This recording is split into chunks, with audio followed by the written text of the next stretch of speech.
Hi friends, welcome to my channel. இது என்னன்னு பார்க்குறீங்களா? வேறு எதுவும் இல்லைங்க, டிக்டாக்ல ரொம்ப ஃபேமஸான கேண்டில் ஃப்ளார் தான் இது. வாங்க இது நம்ம எப்படி பண்ணுறதுன்னு பார்க்கலாம். இப்போ நான் 3 மெழுகு எடுத்திருக்கேன். நான் க்ரையான்ஸ் வந்து ரெட் கலர் எடுத்திருக்கேன். உங்களுக்கு என்ன கலர் வேணுமோ அதை நீங்கள் சூஸ் பண்ணிக்கலாம். ஒரு காஞ்ச மரத்தோட இல்லாட்டி செடி அதோட ஸ்டிக் கிடச்சா போதும். வாங்க அது எப்படி பண்ணுறதுன்னு பார்க்கலாம். நான் மெழுகையும் க்ரையான்ஸும் நான் கட் பண்ணி வச்சுருக்கேன். ஏன்னா மெல்ட்டாக கொஞ்சம் ஈஸியாக இருக்கும். இது நம்ம டைரெக்டாக வந்துட்டு அடுப்பில் வைக்க போகிறது கிடையாது. டபுள் பாயிலிங் மெத்தடில் தான் நம்ம வந்து இப்போ இது உருக்க போகிறோம். இந்த மெழுகும் அந்த க்ரையான் சேர்ந்து நம்ம உருக்க போகிறோம். மெழுகு வந்து உங்களுக்கு கலர் கிடச்சிச்சின்னா அதே நீங்கள் யூஸ் பண்ணிக்கலாம். ஒயிட் கிடச்சிதுன்னா இந்த மாதிரி க்ரையான்ஸ் நீங்கள் யூஸ் பண்ணிக்கோங்க, பெஸ்ட்டாக இருக்கும்.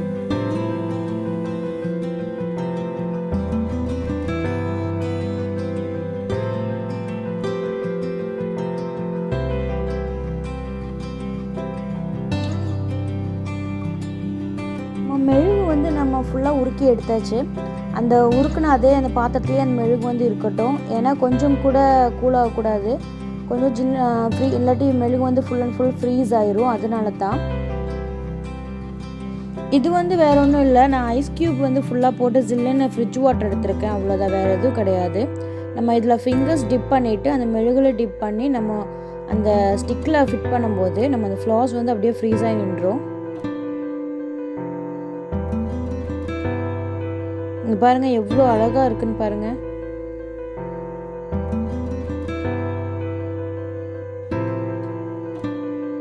ரெண்டு செகண்ட் கை அப்படியே நம்ம அந்த ஸ்டிக்கில் அப்படியே நம்ம ஃபிட் பண்ணி அதுக்கப்புறம் 2 செகண்ட் கழிஞ்சு ஃப்ரீயாக அப்படி நம்ம எடுக்கும் போது கரெக்டாக அப்படி வந்துடும்.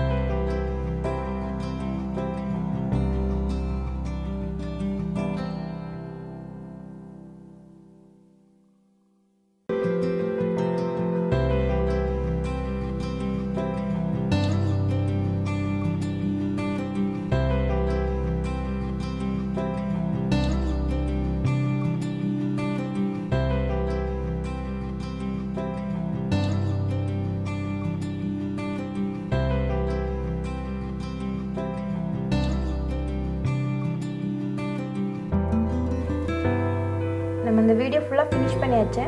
இங்கே பாருங்கள் எவ்வளோ அழகாக வந்திருக்குன்னு பாருங்கள்.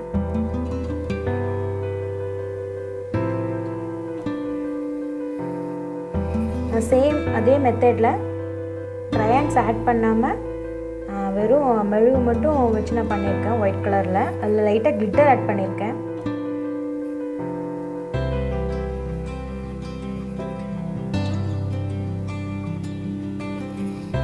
இந்த வீடியோ உங்களுக்கு பிடிச்சிருந்தா லைக் பண்ணுங்கள், ஷேர் பண்ணுங்கள், சப்ஸ்கிரைப் பண்ணுங்கள். தேங்க்யூ.